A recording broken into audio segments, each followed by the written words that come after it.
पूर्णिमा के इस विशेष अवसर पर, इस पावन तिथि पर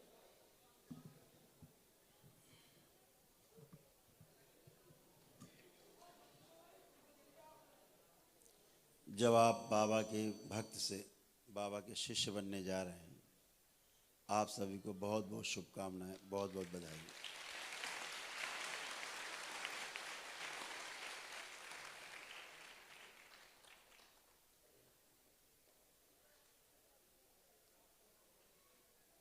आप सब में जो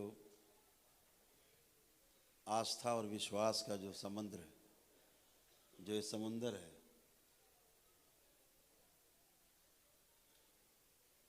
धीरे धीरे ज्वार भाटा का रूप ले रहा है।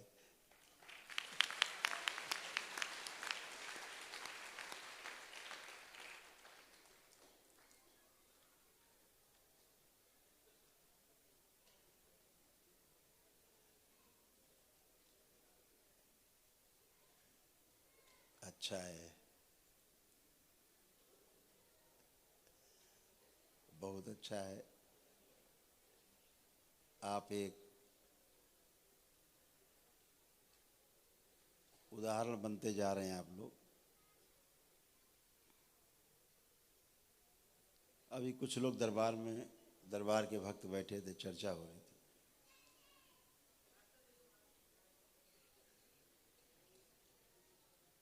कुछ गणमान्य लोग भी थे। कहा कि दीक्षा हम भी ले लें। हमने कहा करौली शंकर महादेव के दरबार में दीक्षा जो मिलती है वो बड़े सौभाग्यशाली लोग होते हैं जिनको दीक्षा मिलती है।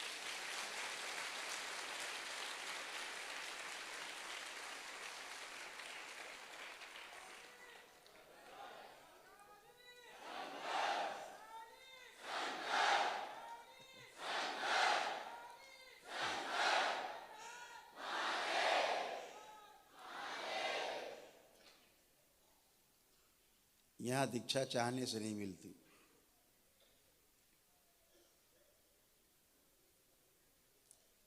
दीक्षा यहाँ बाबा के चाहने से मिलती है।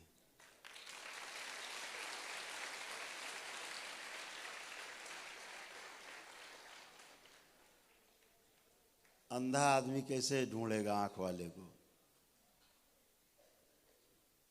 शिष्य तो अंधा है, उससे पता ही नहीं गुरु कौन होना चाहिए। गुरु को पता है शिष्य कौन होना चाहिए हमारा, कहाँ है?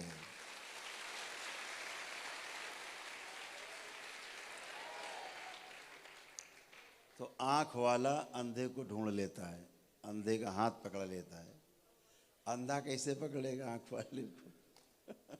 तो इसलिए बाबा ही पकड़ते हैं। आप लोग एक एक को चुन चुन के निकाला है, चुन चुन के।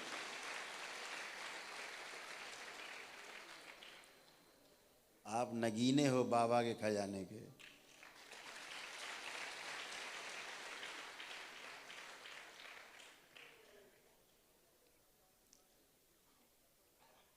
आपके इस दरबार में दीक्षा सिर्फ उनको मिलती है जिनके पितृ मुक्त हो चुके हों, उसके पहले दीक्षा नहीं।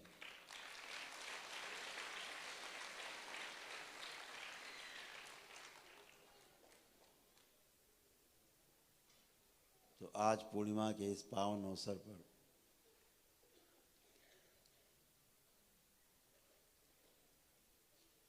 जो आपने पहला कदम बढ़ाया है अपने जीवन का, इस जीवन यात्रा का, ये बहुत मजबूत कदम है।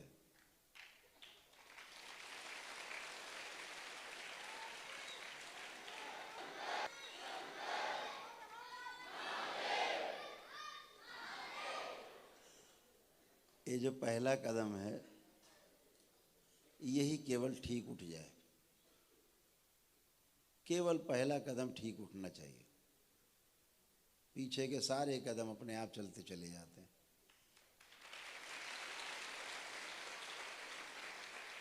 पहला कदम दिशा तय करता है, इधर जाना है कि इधर। इधर पहला कदम दिशा तय करता है। इसलिए पहला कदम बहुत सोच समझ के उठाना चाहिए लाइफ में। इस बात को हमेशा ध्यान रखें।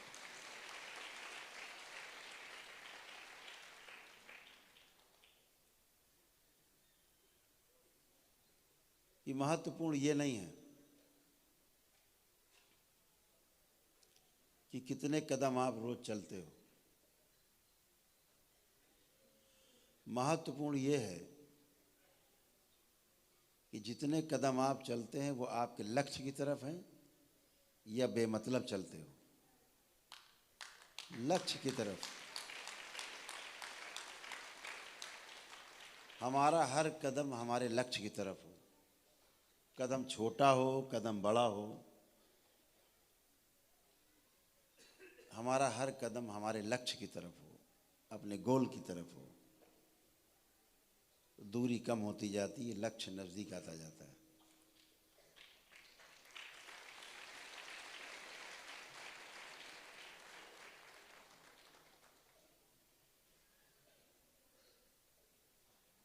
गुरु और शिष्य में कोई फर्क ज्यादा नहीं होता।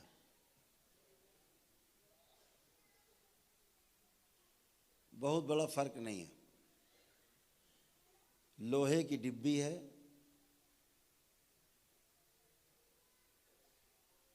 अंदर एक रुई रखी है या कपड़ा रखा है, उसमें पारस पत्थर रखा है। बीच से केवल रुई हटाने की आवश्यकता है, लोहा भी बन जाएगा सोना।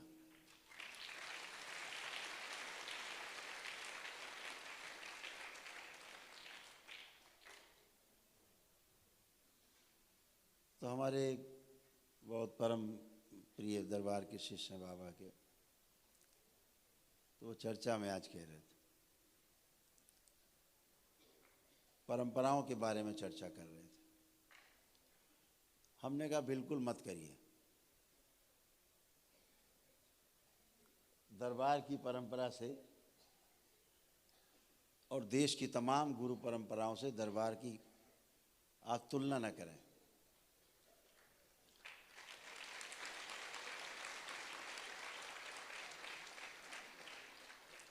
तुलना हमेशा आप करेंगे तो सोने से सोने की तुलना होगी, पीतल से पीतल की तुलना होगी, और लोहे से लोहे की तुलना होगी। सोने से और लोहे की तुलना कभी नहीं हो सकती।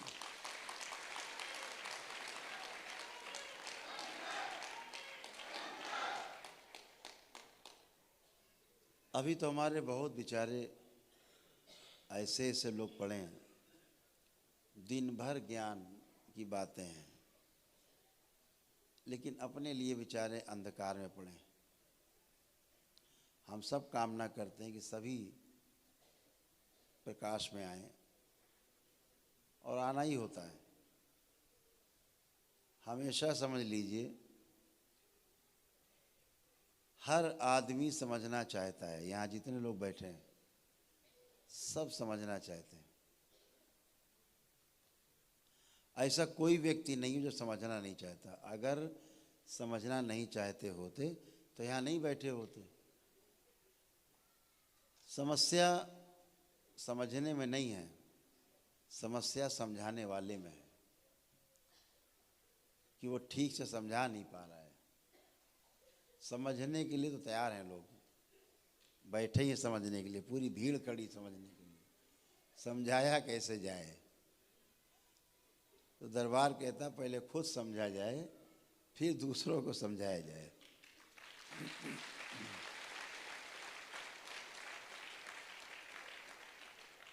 अभी 4 किताब पढ़ के और समझाने चल दिए, बेचारे फंस गए।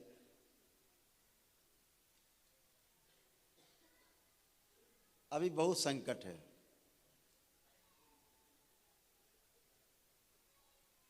गृहस्थ तो फिर भी पार हो जाता है कभी ना कभी,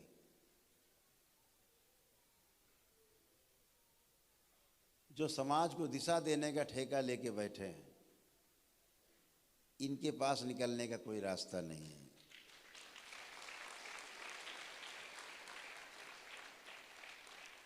क्योंकि इन्होंने तो मान लिया कि हम सीखे सिखाए, हम तो समझे समझाए हैं, अब हमें समझने की ज़्यादा आवश्यकता नहीं, बस इनका विकास रुक गया है। लेकिन आपका विकास चालू है, क्योंकि अब ये कहाँ जाएं बेचारे, क्योंकि कहीं जाते हैं तो शर्म आएगी, अरे ये तो बिल्कुल समझे समझाए थे, ये कहाँ बैठे हैं क्लास में।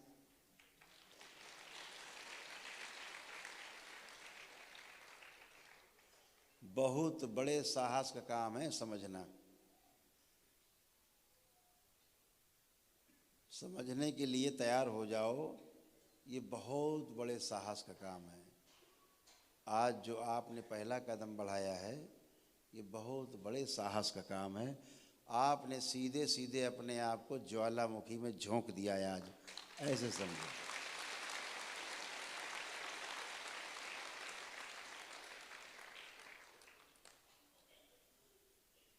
आज से जो आपका बना बनाया जो सिस्टम था, आपका बनाया सिस्टम समझो जल के राख हो जाएगा, और वो सिस्टम जागेगा जो प्रकृति में है ही, जो ईश्वर का सिस्टम, ईश्वरीय व्यवस्था है। आज से वो लागू होगी जब आप बाबा से दीक्षित होंगे, तो जो प्राकृतिक व्यवस्था है वो आप में जागृति आएगी। और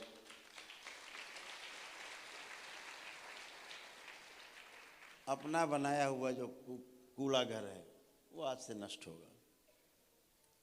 बहुत चीज़ें मान रखी हैं हमने, जैसे क्या मान रखा है, जैसे मान रखा है कि बहुत बड़ी गाड़ी होगी तो लोग बड़ा सम्मान करेंगे।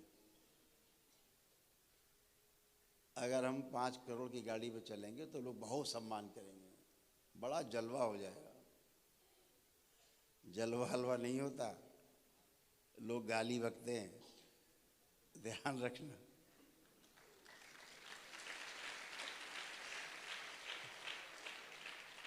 अजब नहीं होती ये गाड़ी, देख लेना, इसका एक दिन एक्सीडेंट होगा पक्का, बता रहे हैं।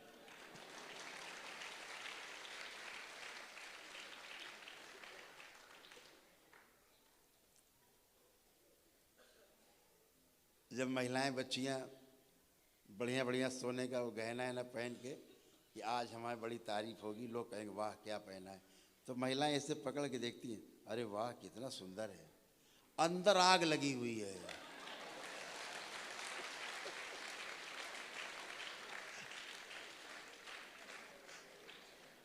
ऊपर से कितना सुंदर है, कितना बढ़िया हार है, कहाँ से बनवाया, वहाँ, अरे बहुत सुंदर है, अंदर आग लगी जा रही है, ये भगवान इसका गला कटेगा किस दिन देख लेना, पक्का है।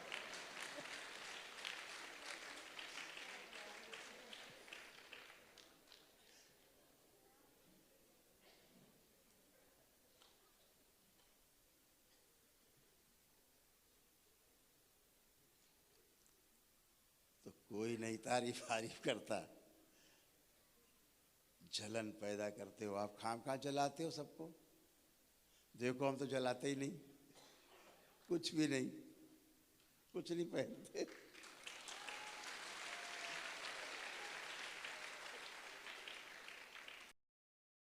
क्यों जलाओ बेचारों को, वैसे ही जल रहे लोग, और जलन पैदा करो। तो हम समझते कुछ होता कुछ है, हम सोचते बहुत बढ़िया सूट बूट पहन के पार्टी में जाएंगे, बड़ा मतलब सम्मान होगा, नहीं होता। ऊपरी बातें हैं ये। आप माने रहो कि एक बाल हमारा इधर सफ़ेद है, इसको कैसे काट दें कि देखे ना कोई, अरे भैया तुम्हारा कोई बाल वाल नहीं देख रहा, इतना किसी के पास टाइम नहीं है, आप ही देख रहे हो, अपना बाल खुद ही देख रहे हैं, परेशान है, कैंची लिए पड़े हैं, कोई तुम्हारा बाल वाल नहीं देख रहा भाई, हैं? बल्कि सब सफ़ेद बाल हो जाए तो लोग खुशी मनाएंगे, साला बुढ़ा हो गया।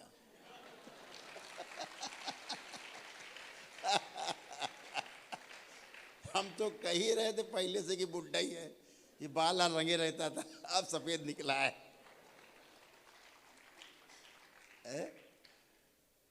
तो कोई कुछ नहीं कि देख रहा है, हाँ, जब आप ज़्यादा रंग पोत के निकलते हो तो फिर लोग देखते हैं तिरछी निगाहों से। ये शरीर जो है ना, इसको चीरो फाड़ो, देखो क्या है, कुछ नहीं। ऐसे चीर दो, 4-6 दिन बाद इससे मवाद बहने लगेगा सड़के, गंदा गंदा। कुछ है भी इसमें? कुछ नहीं। इस शरीर में क्या है? सब मल भरा है, कफ भरा हुआ है। फाड़ो इसको, देखो क्या है इसमें, कुछ नहीं है।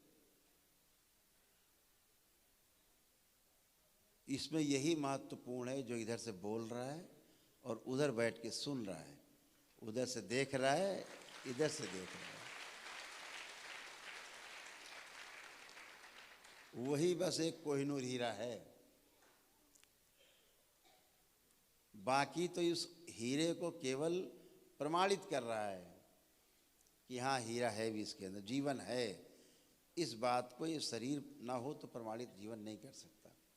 तो इसके अंदर रहने वाले जीवन तभी प्रमाणित होगा जब शरीर होगा। तो शरीर एक साधन की तरह है, हम उसको साधन की तरह प्रयोग करते हैं।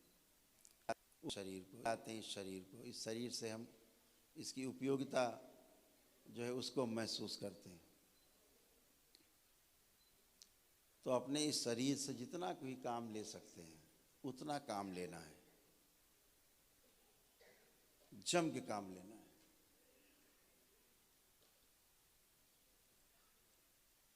और मनुष्य के जीवन में जो अनुशासन है वो सबसे महत्वपूर्ण है।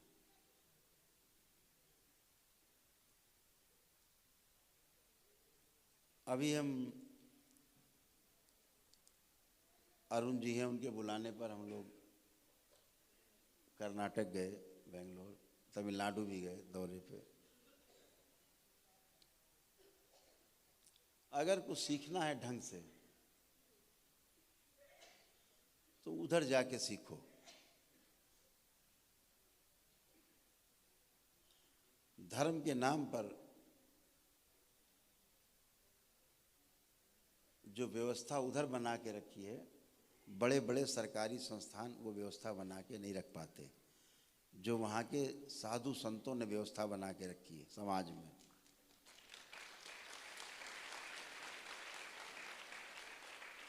यहाँ के साधु संतों को, धर्म गुरुओं को वहाँ जाके सीखना चाहिए।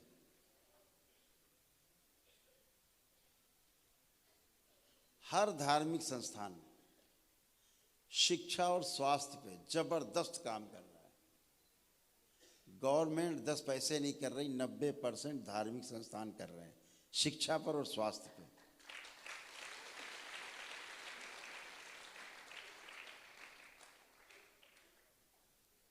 एक संस्थान है वहाँ, श्री सिद्धगंगा, उनके भी कई मेडिकल कॉलेज, तमाम संस्थान हैं, और उनका एक स्कूल है, कॉलेज है। वहाँ निमंत्रित थे, हम गए, आमंत्रित थे वहाँ पर। गजब का डिसिप्लिन, इतना डिसिप्लिन, 10,000 बच्चा एक साथ बैठा था।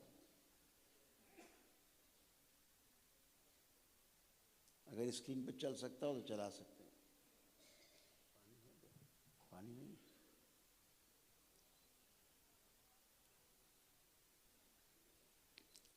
10,000 बच्चा, और किसी को ये नहीं बोलना पड़ा कि तुमको इधर बैठना है, कि इधर खड़े हो, उधर बैठो, कुछ नहीं। हर बच्चा आता जा रहा था, बैठता जा रहा था, आता जा रहा था, बैठता जा रहा था, यंत्र की तरह। और आप ऐसे लाइन मिला लो सामने से, ऐसे रख के एक लाइन में पूरे बच्चे सीधे, ऐसे देखो तो सीधे, उधर से देखो तो लाइन सीधी। और हम लोग गाड़ियां जब जा रही थी कैंपस में, तो ये नहीं कि हम लोगों की गाड़ियां देख के किनारे हुए हों, ऐसा नहीं। जैसे चीटी Zapier's easy automation can send every marketing lead directly into your sales team's pipeline. एक के पीछे एक ऐसे चल रहे, झुंड बना के नहीं चल रहे। ये नहीं कि दो लोग अगल बगल चल के बातें करते चल रहे हैं, ऐसे नहीं, एक के पीछे एक। अद्भुत। चला है आवाज है।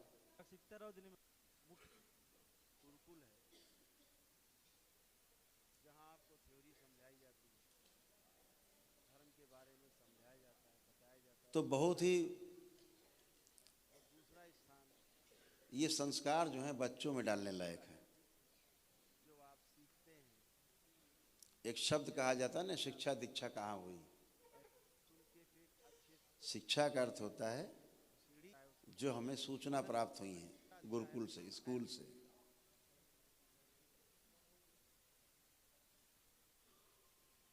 दीक्षा का मतलब है जो आचार्यों से मिला है वो शिक्षा है, जो गुरुओं से मिलेगी वो दीक्षा है। शिक्षा सूचना तय करती है और दीक्षा जो है अनुभव तय करता है। अनुभव कराने वाली विद्या का नाम दीक्षा। देख कैसे बच्चे बैठे अपने आप एक लाइन में बैठते जा रहे हैं, अद्भुत है, एक लाइन में।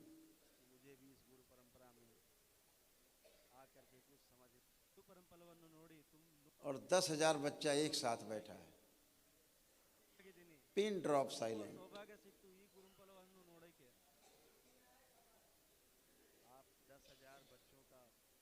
एकदम सुनने के लिए आतुर। और इस दरबार ने आपके 10,000 बच्चों को एक साथ स्वस्थ किया, एक साथ।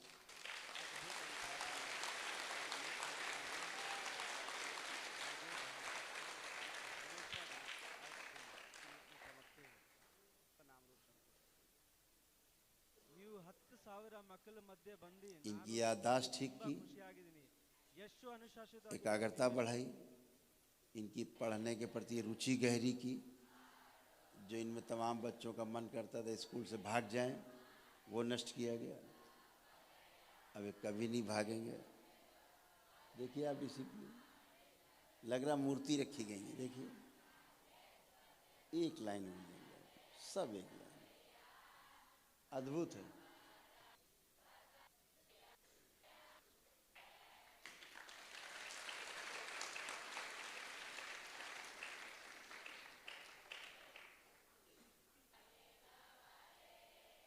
इन बच्चों को भूला हुआ सब याद दिलाया गया पीछे का, तमाम गंदगी अंदर से नष्ट की गई, बंधी बुद्धि खोली गई, आलस से नष्ट किया गया इनका। और अपने गुरुकुल के प्रति, अपने गुरुओं के प्रति गहरा अंदर से प्रेम का भाव, समर्पण का भाव दरबार ने दिया उनको।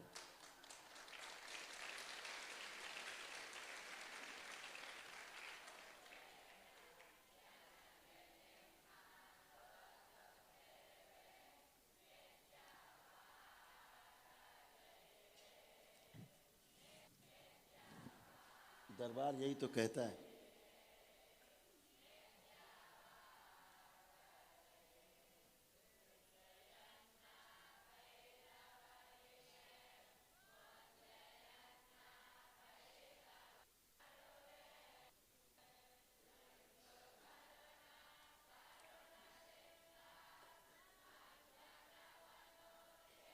अगर बच्चों को शुरू से जो आज आप समझने के लिए तैयार हुए हो, आज आपका पहला कदम उठा है, अगर ये कदम आपका स्कूल में उठ गया होता तो आज के दिन आप ब्रह्मज्ञानी होके बैठे होते हैं।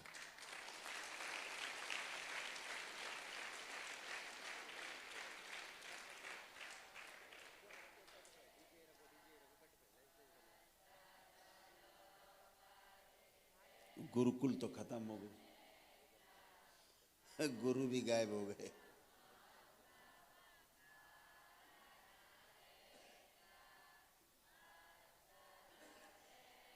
अब बचे हैं क्लब, स्कूल के नाम पे क्लब बन गए हैं, छोटा क्लब, बड़ा क्लब, हाँ एयर कंडीशनड क्लब। किसका क्लब ज़्यादा सुंदर है? अब क्लब बन गए, स्कूल नहीं रह गए।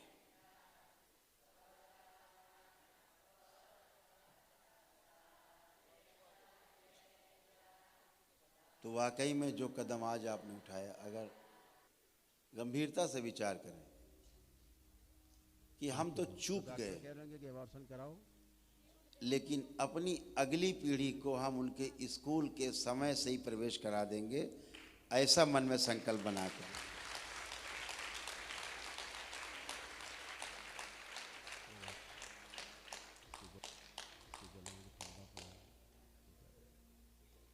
हम तो चूक गए, कोई बात नहीं, नहीं पढ़ लिख पाए, लेकिन बच्चे को पढ़ा लिखा के आगे ले जाएंगे। जैसे भाव रहता है ऐसे ही ये भाव दृढ़ हो जाए कि हम तो चूक गए, समझने में समय लगा दिया, अब जाके दीक्षा मिल रही है। अपने बच्चों को छोटे में ही दीक्षा दिला करके और उसको आगे ले जाना है, आगे बढ़ाना है। जो हम नहीं पा पाए वो बच्चा मेरा, अब तुम्हारे बच्चे आपको पता ही है, ये आपके दरबार के पास शक्ति है। आप प्रार्थना करते हो, संकल्प करते हो, जो आप प्रार्थना संकल्प करते हो वही हो जाता है, क्योंकि ये तो वाक सिद्धि का दरबार है। प्रतिदिन आप देखते हो, एक दिन के कार्यक्रम में सारे रोग कष्ट नष्ट होके अगले दिन एकदम फर्स्ट क्लास साफ सुथरे नहा धो के खड़े, कोई कष्ट नहीं। तो शरीर निरोगी रहे और जो हमारा जीवन है उस शरीर का पूरा सदुपयोग कर पाए।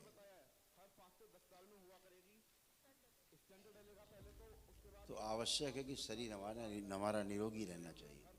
तो जैसे आप निरोगी होके बैठे हैं, स्वस्थ होके बैठे हैं, ऐसे परंपराओं में शुद्धि चाहिए। तो आप शुद्ध हो, पवित्र हो, दरबार से जुड़े, ही आपका सौभाग्य है।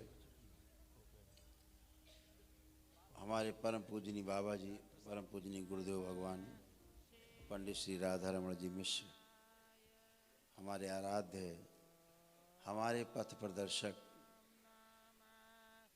हमेशा एक बार पुकारो बाबा, बाबा हाजिर। आपने बाबा किया, पूरा नहीं हो पाया, एक बार बोला बाबा हाजिर।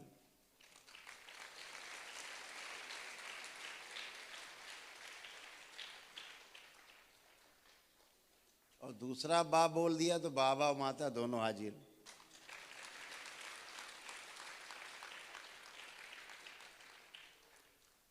ऐसे आपके बाबा हैं,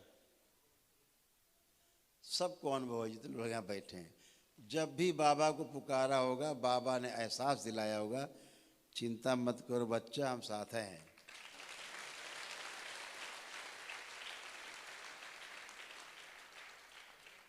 ऐसा कितने लोगों का अनुभव है कि बाबा को पुकारा होगा, बाबा का अनुभव हुआ होगा कि बाबा हैं?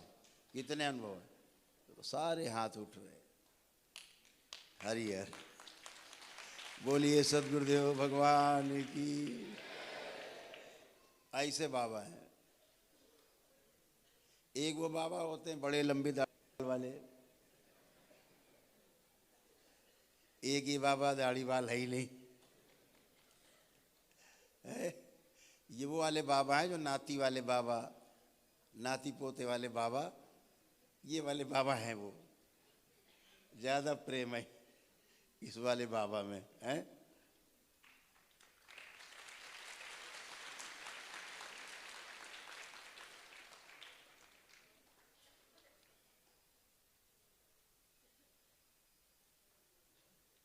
अभी मैं गया जब वहाँ सिद्ध गंगा, एक बहुत अद्भुत बात आपको बताएं, बहुत ही अद्भुत।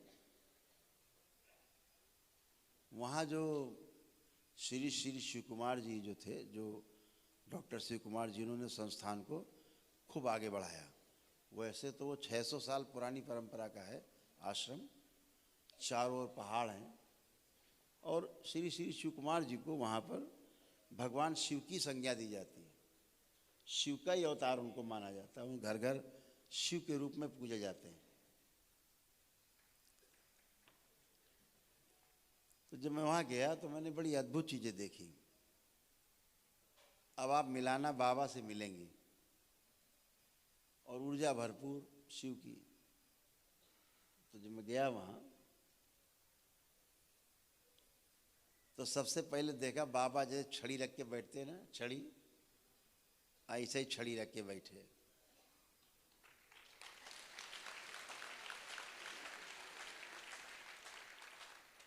समाधि के ऊपर उनकी मूर्ति बनी थी, अच्छा बना हुआ था।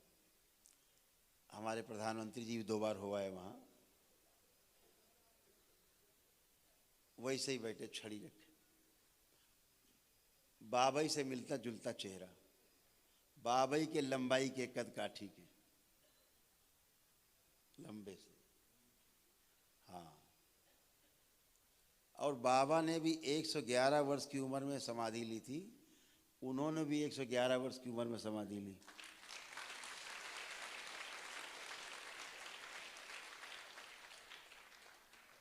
और जैसे बाबा यहाँ बैठे हैं और सामने नीचे शिवलिंग है, ऐसे वहाँ वो बैठे हुए हैं ऊपर, नीचे शिवलिंग वहाँ बना हुआ है।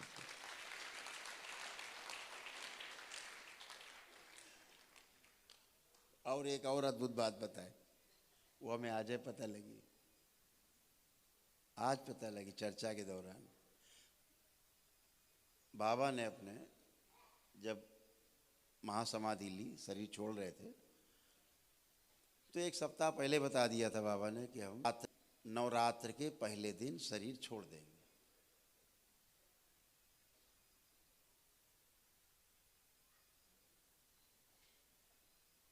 शारदीय नवरात्रि थी,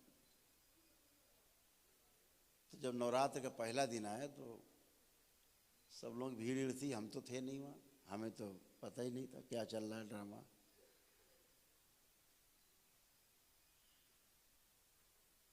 तो बाबा ने कहा कि हमको तख्त से नीचे जमीन पे कुशा बिछी हुई थी, कुश का वो था, उस पे लिटा दो। लिटा दिया, बाबा उस पर लेटे रहे, बात करते रहे। और जब शरीर छोड़ने का समय आया तो बाबा ने अपनी नाड़ी पकड़ी, अपने हाथ से ही अपनी नाड़ी पकड़ी और सबसे कहा कि भाई कोई गलती हो तो क्षमा करना, अब हम चल रहे। लेकिन डरना नहीं, हम शरीर छोड़ दें तो डरना नहीं। अपनी गांव की भाषा में कहा कि डरायो ना। और बाबा ने अब तो डॉक्टर हाथ उनका छूट गया ऐसे और शरीर छोड़ दिया। पहले से ही बता रखा था, गड्ढा गड्ढा खुदवा दिया था सब, कि इसमें ऐसे ऐसे कुर्सी डालना, हमको ऐसे बैठा लो, इधर मुंह करना, ऐसे ऐसे करना, सब बता रहे, सब तैयार था।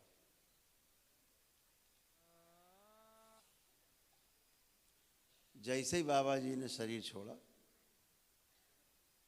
तो एक तूफान आया, और वो इतना तेज तूफान था, उस गांव के मिला करके अगल बगल के गांवों के कम से कम 100 पेड़ जड़ से उखड़ के हवा में सब गिर गए।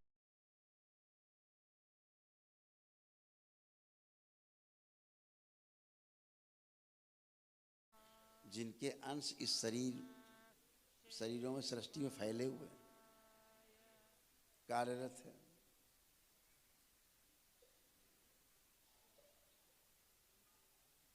अद्भुत संयोग, ये संयोग नहीं है केवल, ये व्यवस्था है। इतना रोमांच हुआ जान के। तो महापुरुष इस धरती पे आते हैं, अपना काम करते हैं और चले जाते हैं। विरोध होता है, विरोध जरूर होगा।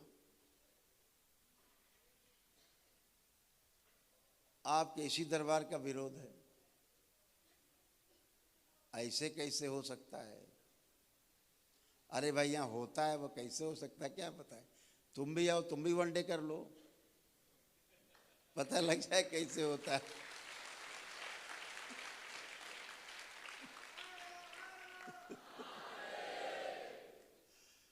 पैसा ना हो, आस्था विश्वास श्रद्धा हो तो पदयात्रा कर लो, तो पता चल जाएगा कैसे होता है। दंडवत यात्रा कर लो और जल्दी मालूम पड़ जाएगा।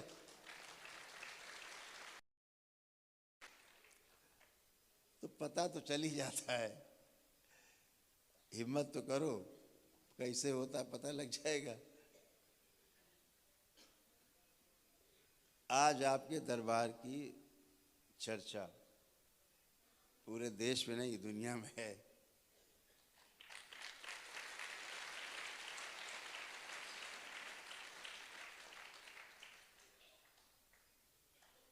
दुनिया के लोग देखो बगल में बैठे हैं,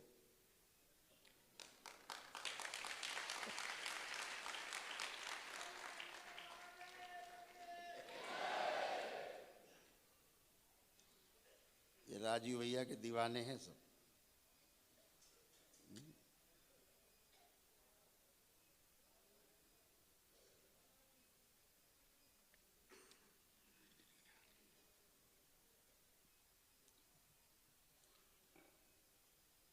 खूब धूम है,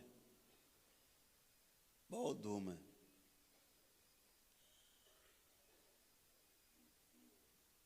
और जितने महापुरुष इस देश में पैदा हुए सबका विरोध हुआ, एक नहीं बचा जिसका विरोध। शिवाय।